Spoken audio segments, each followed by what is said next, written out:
Where is my video capture device? Hi there, and welcome to the Call to Cinema. My name is Aaron, and I decided to do something a little bit different tonight and make a short video that was going to be a pre-tape video, and instead take a pre-tape video and do it live. So I thought we'd have fun with this. Right now, if there's anybody there, I can't see your responses yet because of the way that I'm going through this. I'm going through a different way, trying a different format. So I have to actually kind of put it up on the screen as usual and mute it. My messy hair, but pre-tape video and do it live. So looks like we got a bit of an echo. So I apologize for the echo and the messy hair. Hey there, William, welcome out. But I thought what I'd do today or tonight is I wanted to do something different, and I wanted to talk about some of the films that disturbed me and kind of got under my skin in different ways. One that bothered me so much, I know, unfortunately, all I can do is just try to see if the echo goes off after I do this, and let me know if it does, if the echo's still there.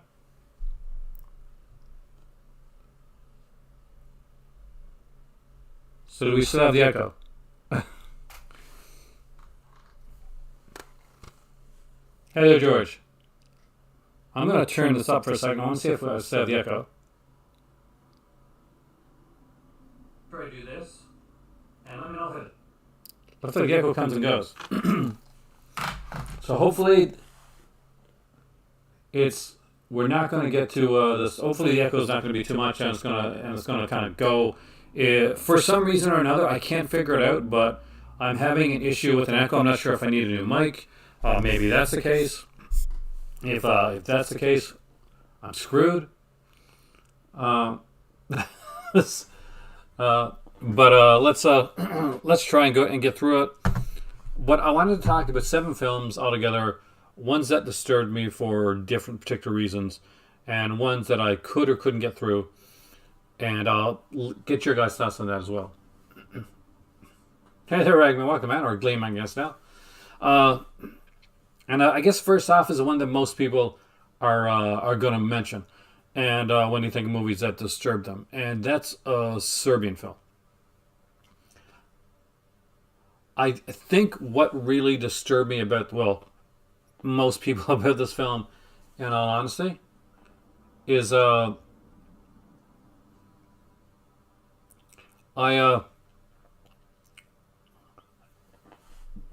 it's, you know, everything about this film is pretty much disturbing. I think what bothered me more than anything else is that the film plays high with the exploitation aspect of it.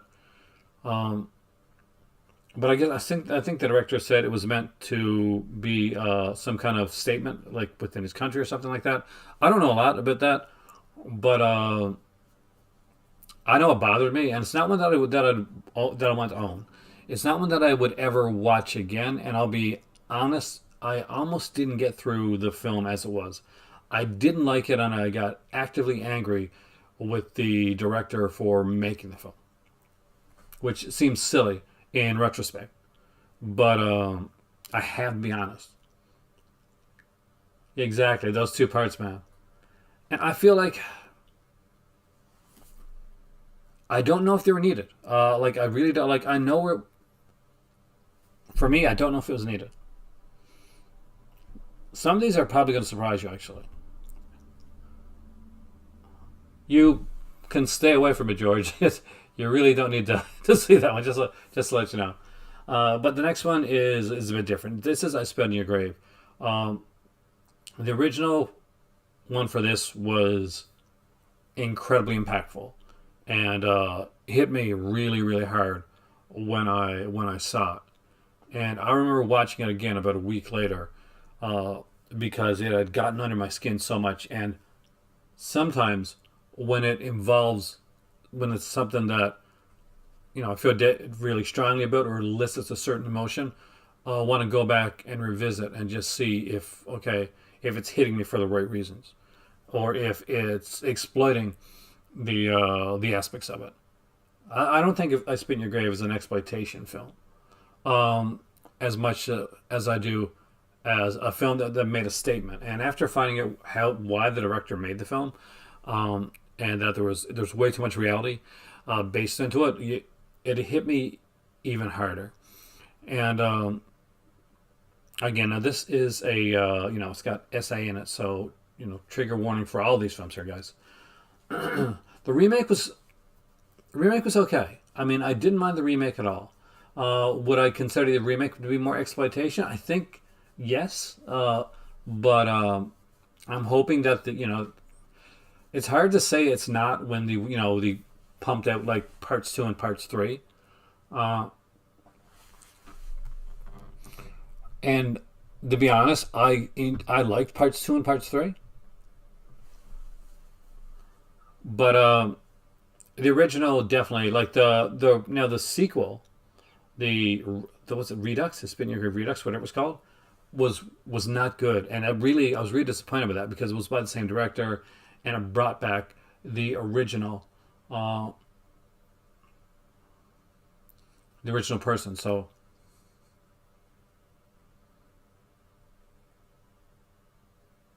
that for me was like definitely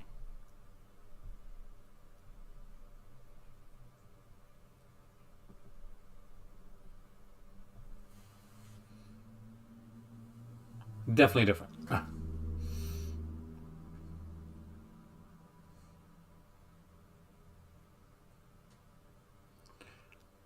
For this, I Spit in Your Grave, it is. It's a good commentary. It's a good film. It's not an easy watch, but I think like much like no, it's what's his name, Zara. Zarakai, Mir something, Mir Zaratzi Zarakai. So basically, the background behind it is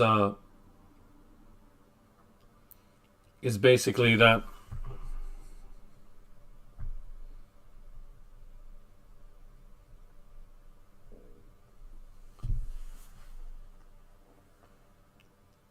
the director was out somewhere, and basically a woman came running towards him that had been assaulted. So he took her to the hospital, and the police came, and the way that she was treated by the officers there, I was wondering what that was. Collector. I was getting confused. So what? The way that she was being treated was really really harsh, and he was shocked by the way that that she was that they were talking to her, and the way that hey there Antoine, and the way that they spoke to her. So this was his kind of his comeback to what he'd seen, because he'd been shocked and appalled by the treatment of this girl that had just been assaulted by the police officers there. And he wanted to make a film to get his outrage out, to basically look at the person that he'd seen, and through the only way that he could as a filmmaker, give her a voice.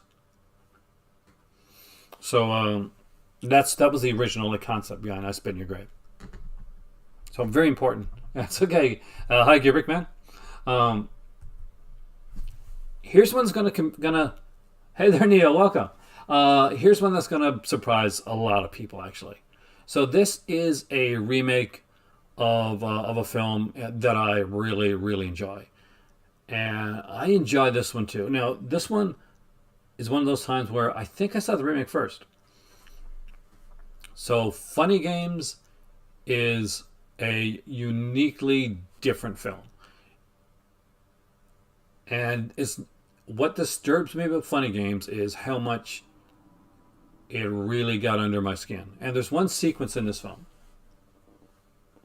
and this is again, I agree with you, Kubrick, it's a brilliant film, but there's one sequence in this film where, because it goes on so intense throughout the film, like this is a kind of a home invasion style film. And there's one point where it really looks like we're getting a reprieve. And something happened that makes no damn sense. Except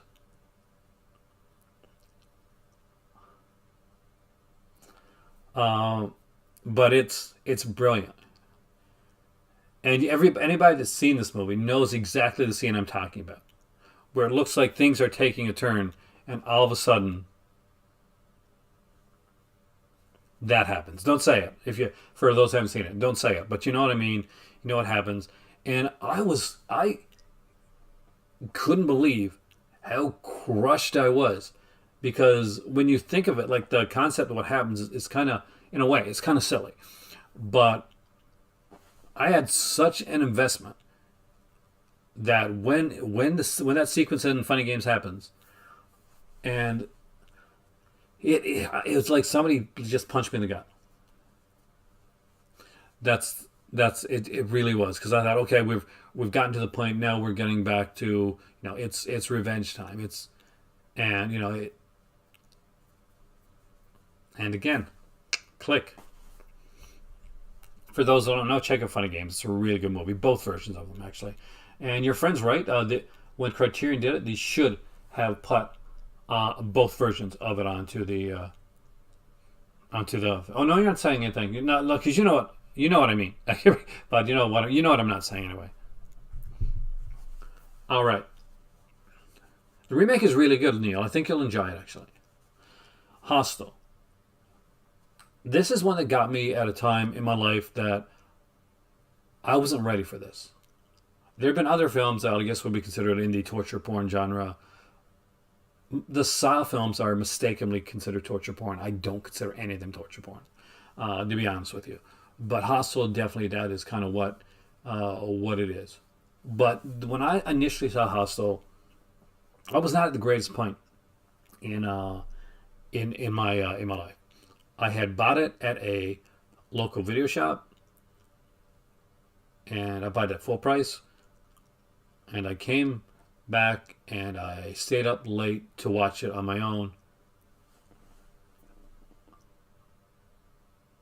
I was so bothered by sequences in this film, which seems silly now because I've seen all three of them and none of them bother me now. But at that point in my life, there was something about this film. There's something about the visceralness of the violence that the next day I took it back to the store and I sold it as a pre-owned movie for like $5. So I took a loss, but just something about it at that point, and I think it was like I had a young kid at the time, and it just things were starting to touch me a little bit. Like, and that's funny because Tristas didn't bother me, but this one really, really bothered me, and it doesn't now. I've seen it many times since, but I don't think it's that great of a film. Like, I think it's okay, but I think it's one of Eli Roth's best films. But yeah.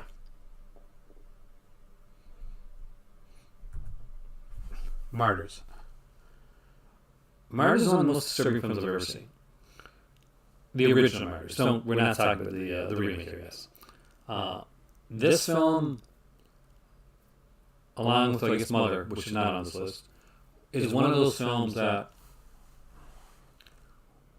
I pretty much talked about it for days after and kind of contemplated and thought about exactly where it had gone. It wasn't the violence in the film that bothered me.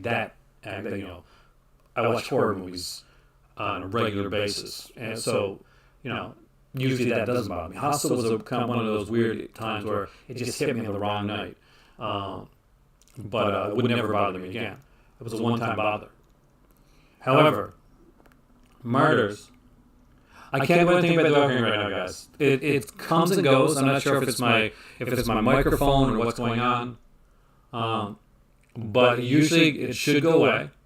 So I thank you for letting me know.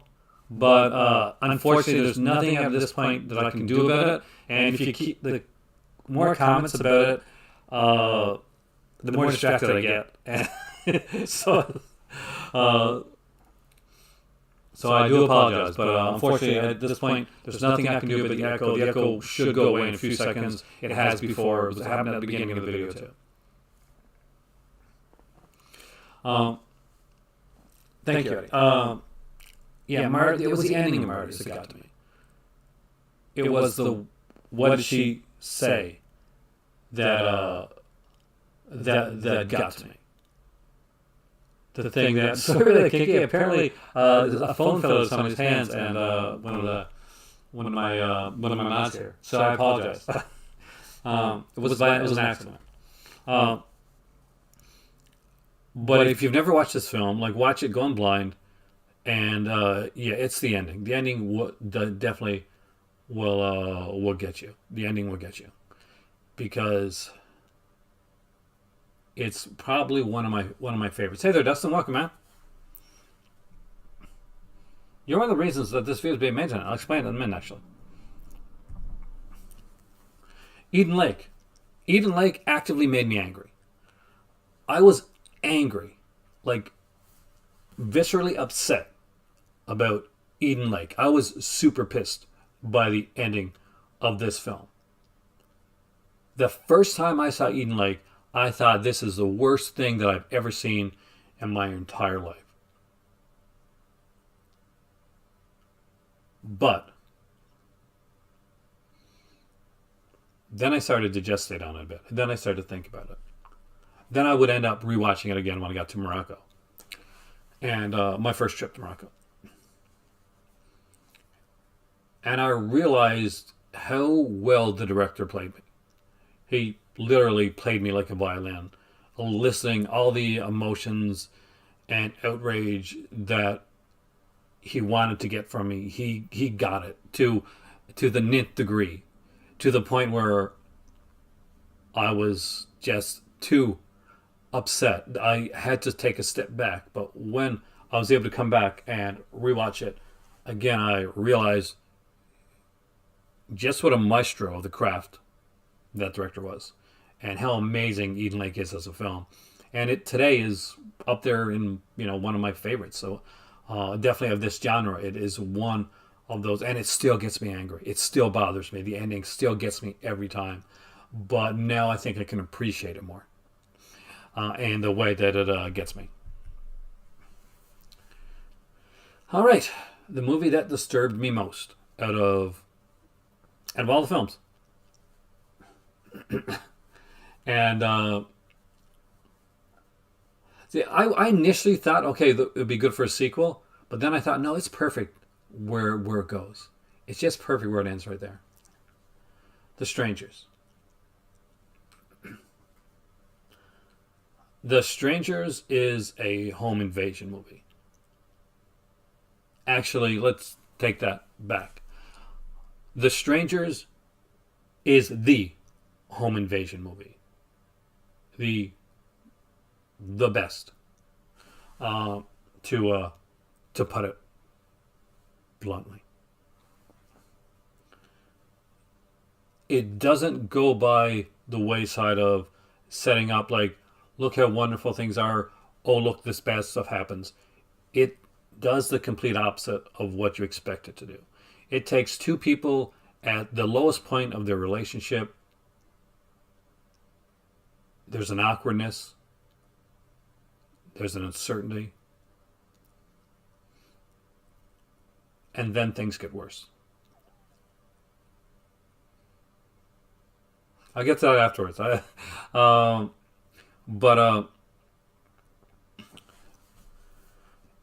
And then things get worse. And when we get to the reasoning for this, and I think most people have seen this movie by now, it's literally because, no spoiler, real big spoiler to that is because it's on the poster. It's just basically because he answered the door, because they were home, because they were there. The strangers probably knocked on other doors or rang other doorbells. And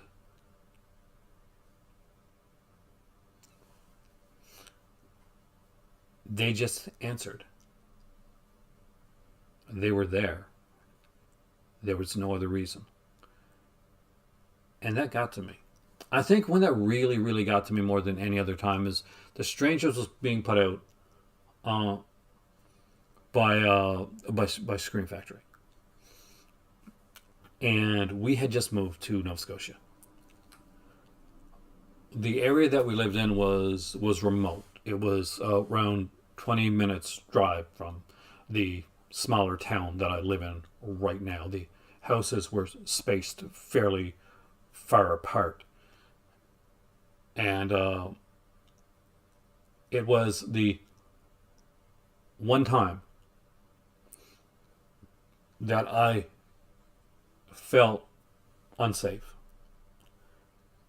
And I like to put like a bit of a caveat onto that, but I've lived in some pretty bad areas over the years. I literally, if there was a wrong side of the track in certain areas, I lived on the wrong side many, many times. Um, but being here, or where I was then, and knowing that this was coming out, it actually was, I was excited to get the film, and then I realized I could not at that point in time buy that movie because of what was where I was, because of the mindset that I was actively trying to write. I had like strong writer's block, so most of my days then I do a lot. So jogging, I'd dribble basketball, I'd work out, and I would get in front of my computer in this house in this new province that I hadn't lived in before, and with be surrounded by no one.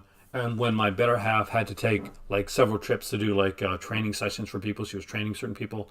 So I was on my own for weekends at a time, for 2, 3, sometimes 4 days at a time, and it got different. I didn't get overlooked bad, but I got nervous. It got this stranger suddenly was even scarier to me, and one day my better half was out of town. We were talking. Hey there, Trash. Welcome, man. We were talking on our iPhones. We were FaceTiming like we always do. I had forgotten to take out the trash. It was coming in the morning. It was the middle of winter. Hin was like, be safe because right now, there were like coyotes in the area. They've been spotted. We'd seen them around. So the trash was down over a hill. We had a driveway that came, you had to drive up and kind of turn in. So I go out the side door because the trash is downstairs. And I'm wearing like something like this, something nice and loud like this. No coat. And I run down and I put the trash down and it's a super windy night. It's snowing a bit. I put the trash down and I walk up and I realize that the door has blown shut behind me. And the side door, it locks from the inside. So my keys are always in my jacket at that point. And so my jacket's inside. Hind is waiting for me to come back on the phone. All the doors are locked. There's no way to get the windows open. It's below zero. And I look at the closest house to me and all the lights are off. There's no one there. So I start to trek a bit across. And then I find my next closest neighbor, and I didn't want to bother him, so I knocked on the door, and I'm not good at remembering like phone numbers and stuff, so it was just this time. Did I make any memorable videos? I made some videos, Chris. I even went down in the library, I think the movie library that I had there as well, which was a better library than the one that I had when I was here. So he let me in. He let me call Hind, and luckily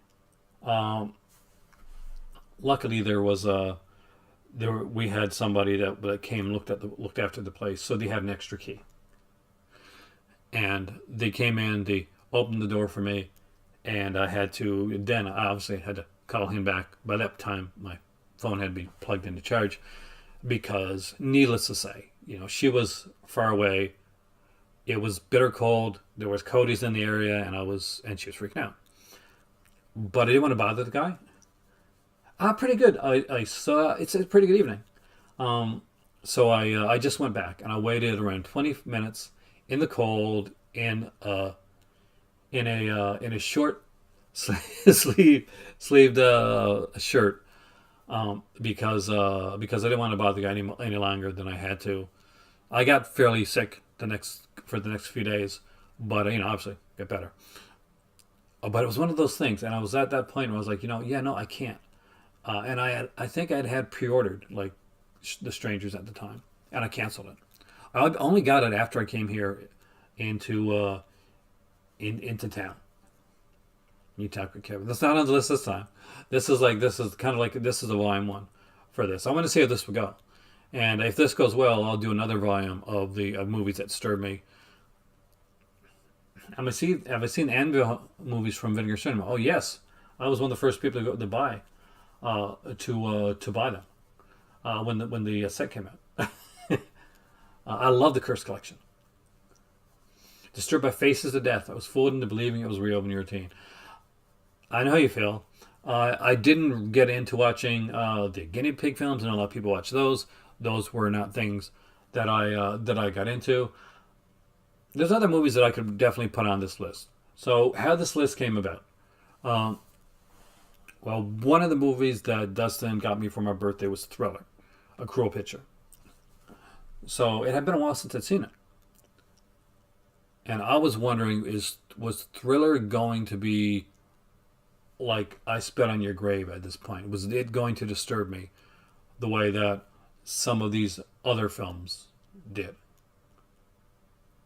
And then I got to watch it. And I really got to enjoy the way that they took the film. And hey, there's Santa, welcome, man. And the choices that they did. It was a very artsy film. And I really, really enjoyed it. I thought that they did a great job, and they could have gone in a much more, I guess, under the skin, grimy type of way. I often hear people talk about the movie Thriller and say, well, this was, it was so horrible. And yeah, bad things happen in the movie Thriller, but in a good way.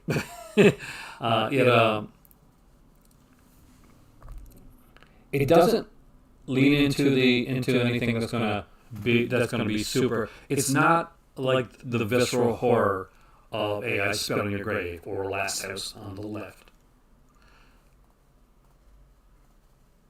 There's a lot more time dealing with her plotting and planning the revenge.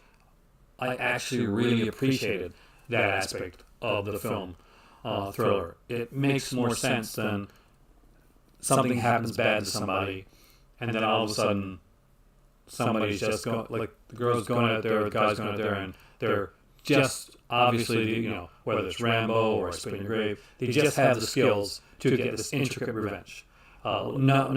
Just immediately, or they just disappear for a while and they come back and bam, they get revenge. Thriller takes you through the aspects of like, okay, this is what she did. These are the steps that she did to get there. And I love that they did that.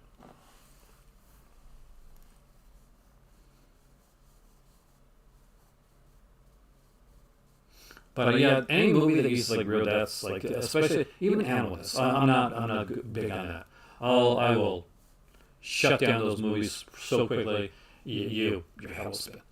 So Thriller was a movie that actually relieved me.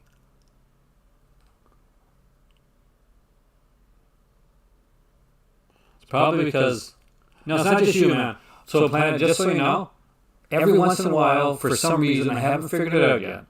It might be the program I'm using. It might be this goes into like almost like an echo chamber for a few seconds. So if you bear with it, it'll get okay. But for some reason, I'm still working on figuring it out. And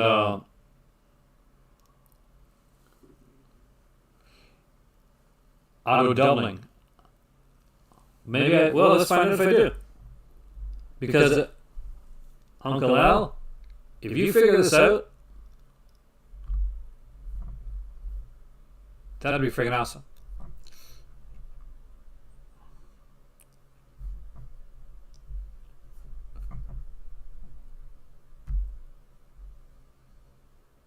Makes it sci-fi. No, I'm trying to work on it. It's been a long time trying to work on this one right here.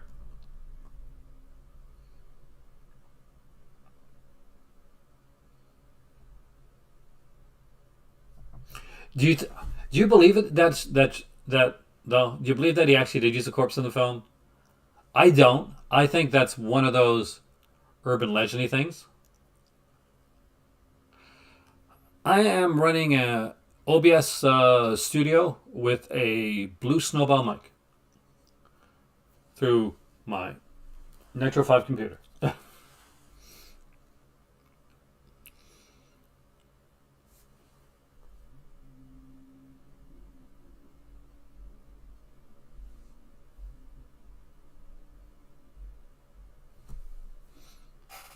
So I'm still working on this stuff. As I get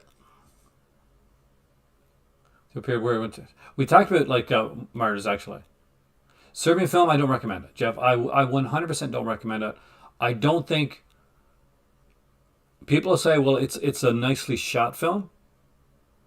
That's fantastic, but I don't think it's a. And that's me. Everybody's different, right? Like everybody's got their own like takes on things. I don't think it's a good film.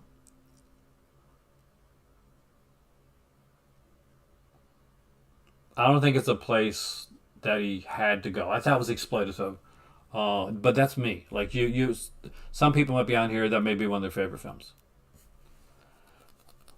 One problem I have with the documentary, because the documentary was fantastic, except they kept calling him the film lover, as opposed to like his name.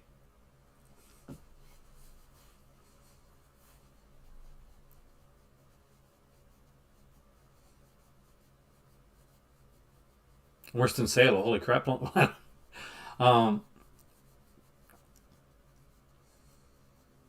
French New Wave of Horror, by far and large. Somebody asked me if High Tension was going to be on here. It's not, but did I love the movie High Tension? I really did. It's a movie where me and my better half, and this was one of the very first films that we watched together, actually. Kind of disagreed on. We both enjoyed the film a lot, but for her, she couldn't get past the twist. For me, I thought the twist was genius because use my apparently new catchphrase to be bluntly honest about it. I don't think I have seen Sweet Movie. High Tension works because you have to go back and realize where the movie you're watching is coming from, whose perspective it is. And once you realize the perspective that you're watching, Necromantic is the one you're thinking about. There's two of them actually in Kubrick. There's Necromantic and Necromantic 2.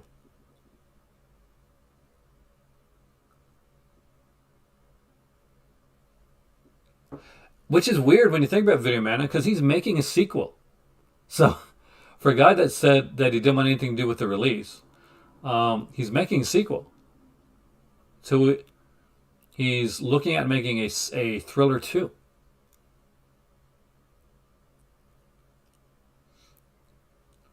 I actually tried to steer clear of the August Underground.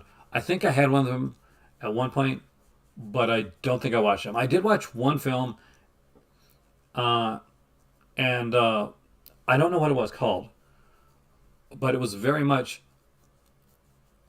and it might have been wanted by that guy that has the strange name.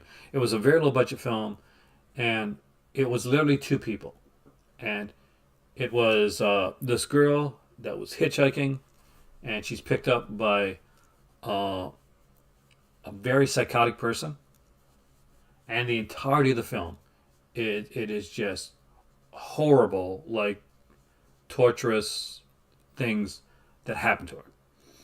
There's nothing else. There's no uh, pacing. There's no drama. There's no getting away. There's no anything. It's literally like somebody's film that I don't know, that gets them excited in the wrong way. Um, I don't know I don't even know the name of the film, but there's a director that puts out a bunch of films like that. Um, so like the first Alexander in a scrapbook. Yeah, stick away from bullet syndrome. Like I'll say that right now. I mean, I know a lot of people like that film, but yeah, it's not my jam. Um, that is a hodgepodge of things I don't like put into one film.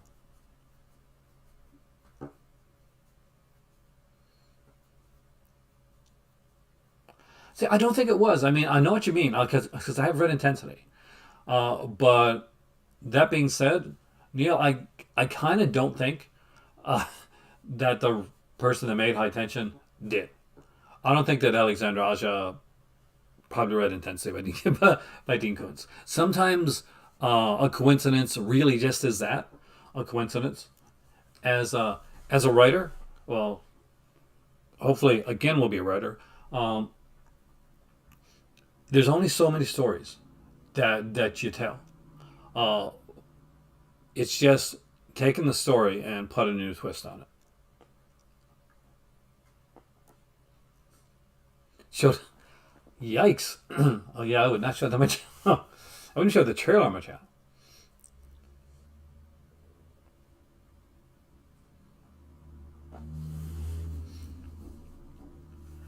I guess for me, like there's certain films that disturb me, and the ones that some people find disturbing, I just it didn't bother me that much. There's one film I really liked. I'm not sure if it's like going to be like so totally disturbing, but there's one sequence. God, what's the film? It was really good. It really stuck with me too. Man, I can't remember the name of it. It stuck me so well, didn't it? About these people are like going on bicycle on a bicycle trip somewhere. It's just, I think it's a foreign film, and they're taken and they get captured by this kind of mad scientist type guy. If anybody knows the name of the film, let me know. Like Human Centipede, like gross. Yes. Does it disturb me? No. Yikes.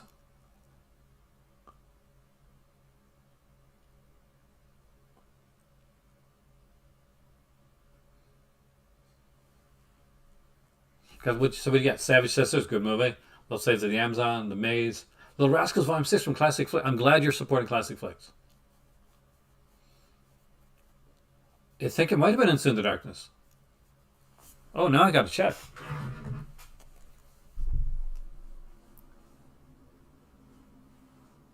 If it is, damn, you're good.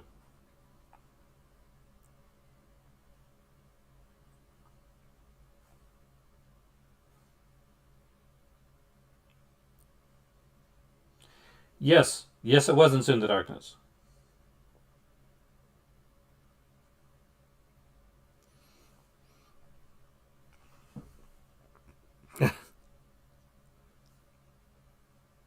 It's one they haven't heard, right?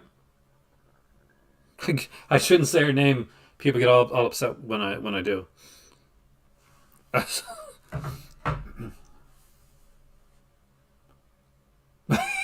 It's a weird choice, Steindal. Well, the fact that there's like, not the fact that there's one of them made, but the fact that they did the three of them is what really is Tucker. Anything eyeball related, my oldest is like really doesn't like. Though I did pick up when I bought the lenticular, copy for Zombie, I did get the eyeball one. Psychological stuff disturbs me more than gross. Like that's the thing. Mondo Kane documentaries scared you. I can see that. I can understand that actually. Some of the mono ones can be really intense actually. Um, a lot of it is of course made, or isn't real, though they put things across. But still, especially if you see them at a certain age, uh, the mono films can be pretty intense. They're definitely not for everybody.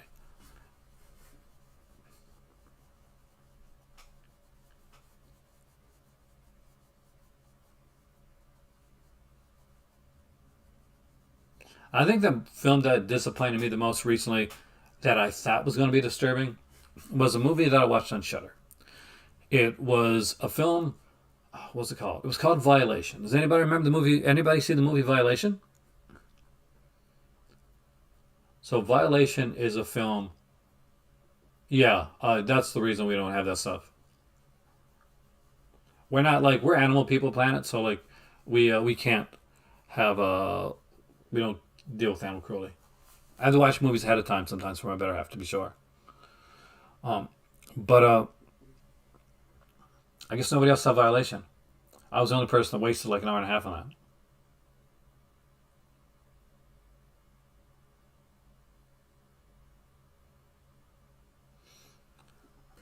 But it's a film about a girl who is in a bad place when she has a marriage that's failing, and she's gone up to a cabin to see her sister, and hey there, Jordan, and her sister's husband, and the sister and her husband kind of like they end up going to bed not together, going to bed on their own slightly early, and she stays up with the sister's husband, and things happen. Um, I think you like the, oh cool, so good. I'm glad somebody saw it.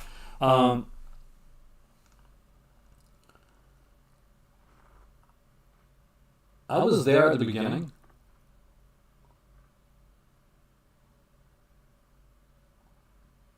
but by the end of it,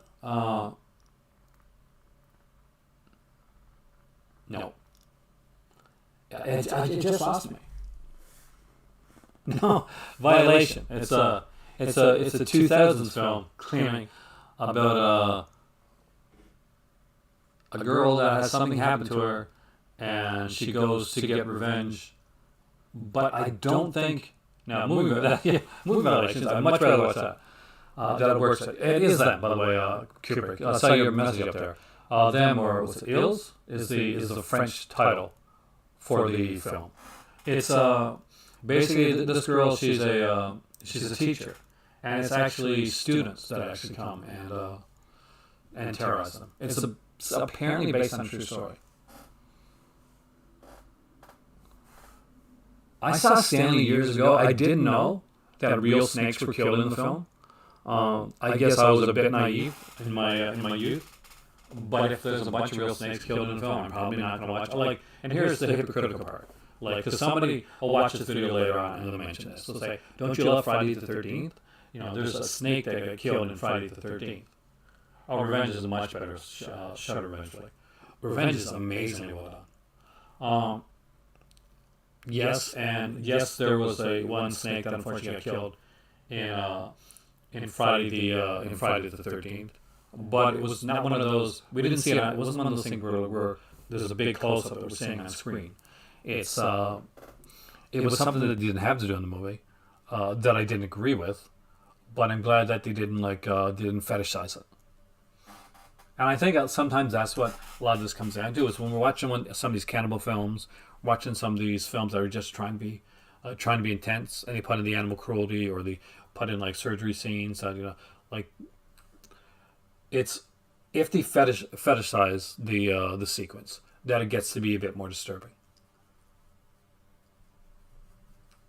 Oh, that is horrible.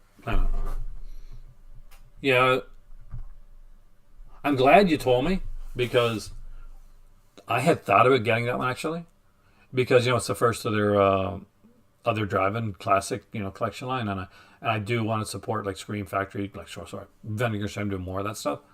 But yeah, that much like Ebola syndrome It's a pass for me.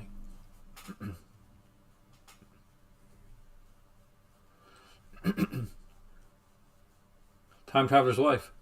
Didn't Stephen Moffat make that? If he did, I gotta watch it. Stephen Moffat, by the way, for those that don't know, he did two things that are good. Well, a few things that are really amazing. He did Sherlock. He did Doctor Who, which I utterly adore, of course. And there was a Dracula. He did Dracula.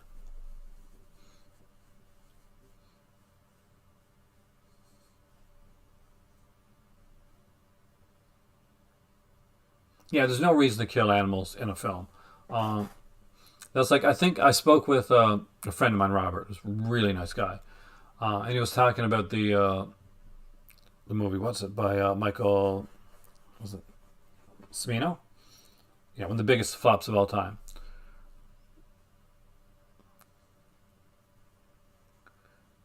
And there was so much like animal cruelty, like animals that got hurt or killed in the film. Was it Heaven's Gate? That was the reason. That film is the reason that now you need to have like an animal uh, advocate on sets to make sure that things aren't going like things aren't happening to the animals that shouldn't happen.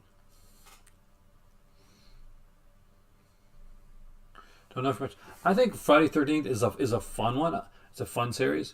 People and myself included often like say, well, Friday 13th is good, but the sequels are so much better.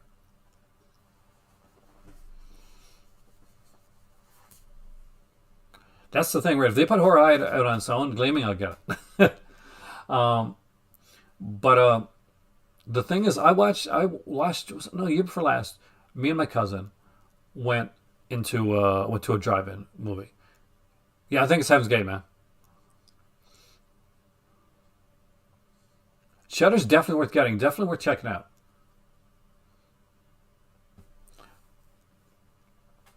It's by Michael Cimino. I think it's Heaven's Gate. One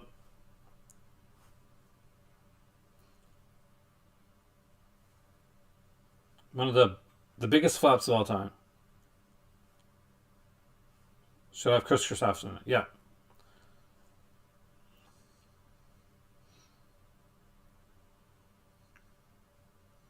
Yeah, that's the one. It's Heaven's Gate.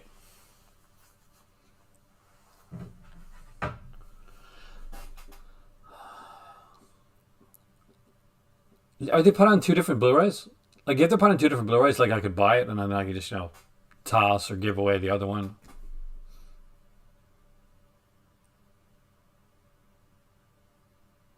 But Planet Mono, it's Heaven's Gate by Michael Cimino. Cimino. I'm horrible at pronouncing names. Just like know that.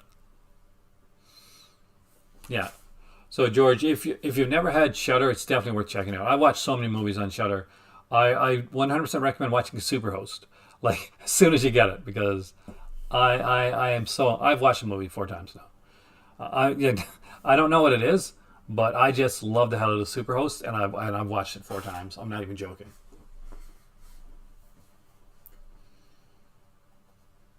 I would love to get in contact with the director of Superhost and interview him, and the lead too. My God, she was good.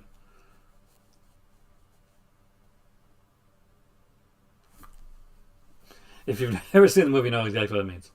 Um,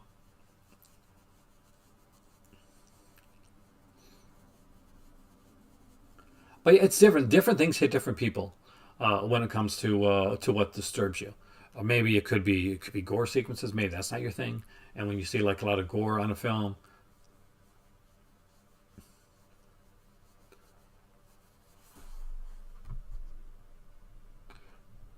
it some sometimes it could be just something that hits you personally, that like reminds you of something, or like that hits like a certain spot. Well, for me, it's home invasion, it's psychological horror, certain things that really disturb me. Like a lot of people are bothered by like The Exorcist and films like that, and I can honestly say, Cursed Films is amazing. Watch that series, by the way. And also Eli Roth's Guide to Horror. Um, but Exorcist never bothered me. Uh, None of the Exorcism movies are really kind of that like lean heavily into like an exorcism or any of that type of stuff. For some reason, I guess I just isn't the thing that does it for me. Like I like them, I find them interesting to watch. Exorcist is a good movie. Human cruelty? I'm okay with human cruelty. I'm an animal person. No, we're not real humans, but you know what I mean. Is Roar worth a watch? I haven't. I bought Roar around like 3 years ago. Hey, I know. Kitty cat? It's my kitty. I'm not sure if you guys heard him or not, but Mr. Hubert was walking around meowing. But I think I don't know if I'm not sure if I watched it all. So I can't be honest and say yes or no. But yeah, definitely. Well, there's a few movies recently that I watched. I was very excited when I turned on Tubi last night and I saw that Free Jack was on there. Like, my God, does Free Jack ever need like a physical release?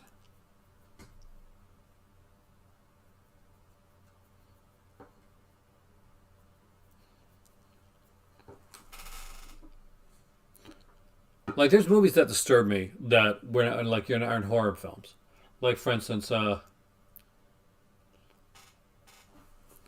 say Larry Clark's Kids disturb me. Like, there's definitely things about kids that definitely got to me when I was watching that film.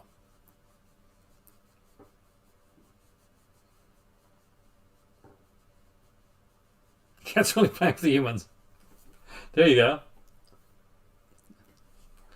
They're just big kitties, right?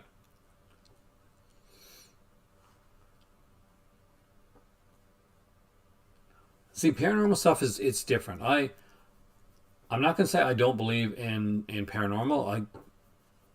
I do. Uh, that's like aliens, right? Um, because whenever I get asked about it, like, well, how can can you have you ever seen Alien or have you ever seen nothing? I said no, but I'm not like closed minded enough to think that. Oh wait a minute, I did see Roar then. Yes. Uh, no, well, still not. But but yeah, no, I was thinking of a different film. I was thinking of Boar. But yes, I've seen Roar. I've seen it a couple times.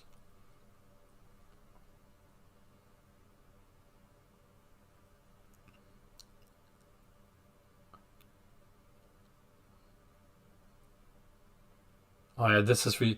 This is for you, Damien. I was seeing the Scooby Doo horror movie called Saturday Morning Massacre. Sort of. I watched around 15 to 20 minutes of it when I was going out. I said I got to come back and watch the rest of it, and I don't think I ever did. So there's a lot of films like that are like more the newer films. Well, that's not new actually, but newer-ish films that I'll be getting ready to do a YouTube video, or I'll be getting ready to go out, or just trying to write something or edit something, or just uh, do some research. So I start to watch a film and I sometimes don't get to watch it all. I know it's not real because I know you, video man.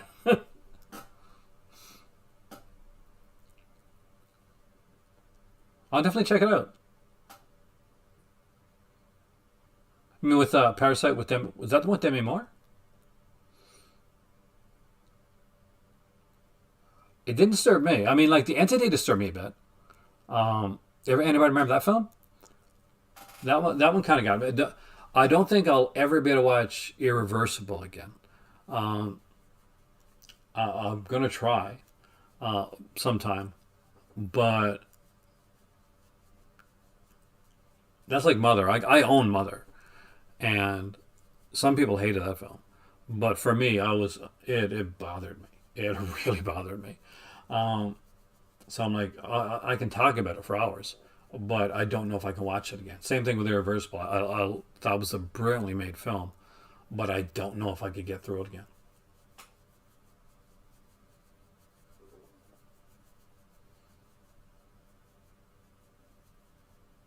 Oh, you're talking about South Korean one. Okay. See, then yes, I have.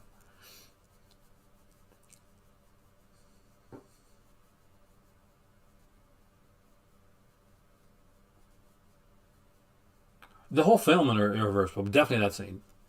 Uh, because it's a culmination. Requiem for a Dream. Left you feeling like you need some kind of closure. Yeah. A good film does that. When it's going under that type of thing. Like Requiem for a Dream is a good film. And I love when we get these films that don't, it's not pat. The ending is not set. We don't exactly know where this is going. And part of this, I grew up watching a lot of Canadian television, a lot of European television. And as opposed to a lot of more North American TV, where things are like done, like queued up within 30 minutes to 44 minutes, whatever, right? At the end of the day, sometimes there'll be a very special episode to learn a lesson. Somebody will come on before or after the show, and then it goes on from there. Well, I grew up with the show called Grassy. It was Kids at Grassy Street, Grassy Junior High, then Grassy High. That's long before the new Grassy came out, the next generation. But the neat thing about this show was that it was a show that was for teens at the time, and it was the writers would talk to the teenagers. But one of the things that he refused to do was just give you your happy ending at the end of the episode, because that's not the way things work. That's not the way the next school day, something else happens, and things don't always get resolved. The reverse storytelling was like the fact that there's a version of it that's not reversed. Oh no, like commercials like really have nothing to do with that. There's commercials in in Canadian TV too, and like in British TV. But it's just a different mindset. I feel like, and a lot of Canadian TV does too. So don't think like all Canadian TV doesn't. It does. I feel like there's certain types of films, and not that they're bad. Like I don't want to go, like I don't want people to be thinking, I mean, it's bad. That's not what I mean. It's just that I feel that there's certain types of cinema and certain types of like television programming, that holds your hand a bit too much.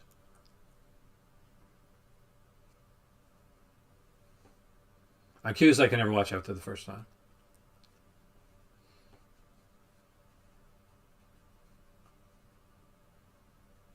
I normally do talk about the second set announcements. I don't have for this here thing. I'm unable. I'm not unable. I can't get my freaking screen to work so that I can go to the announcement. So I will be talking about the second set announcements, but we will be doing that tomorrow. Just so you know. Perfect Blue. I love that movie.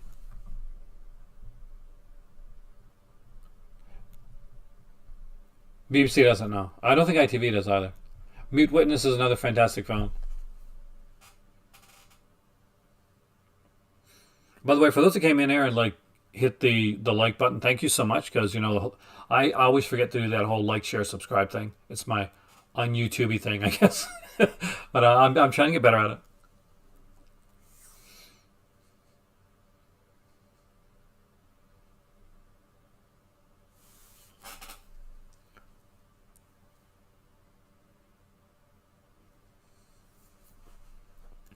But it's interesting the type of films that disturb certain people.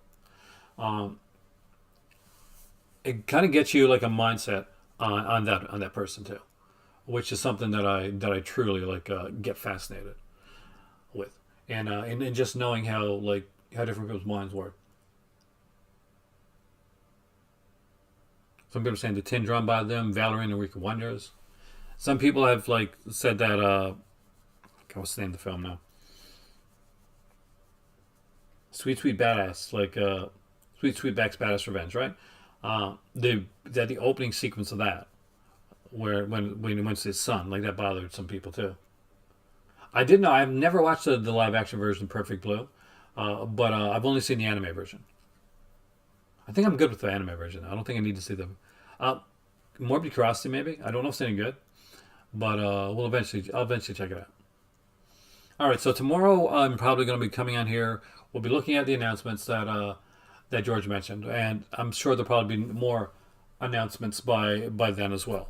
But I wanted to make this kind of a shorter video tonight. This was originally going to be like a pre-tape video, and I was just going to do a premiere where I would have talked with you guys while we watch the video together. Oh, to nothing. I don't remember. But I want to thank you all for coming in with me tonight, because this was not a night that I knew I was going to be doing anything. But I'm glad that I'm glad that I did. I'm glad I came in and talked to you guys tonight, and I think this was something worth talking about. Anyway, my name is Aaron. I definitely want to thank you for joining me here tonight in the Call to Cinema. It has been a hectic day. Did my better half ever watch? Oh yeah, not the live action one. Like, she's not gonna watch live action. If she got something that's animated, it's like, unless it's something it's super like sci-fi-ish, she's not gonna watch live action version. But I am Aaron. Thanks for watching me tonight in the Call to Cinema, and thanks for joining me in this conversation. Because that I really appreciate that. I really appreciate the fact, and thanks for sticking through the echo portion of this, because I'll work it out. I'll look at the auto doubling thing, see if I can figure out if that's like if there's something that can work on here as well, because I don't want to keep coming in here and looking and sounding like Mr. Roboto. So see you soon.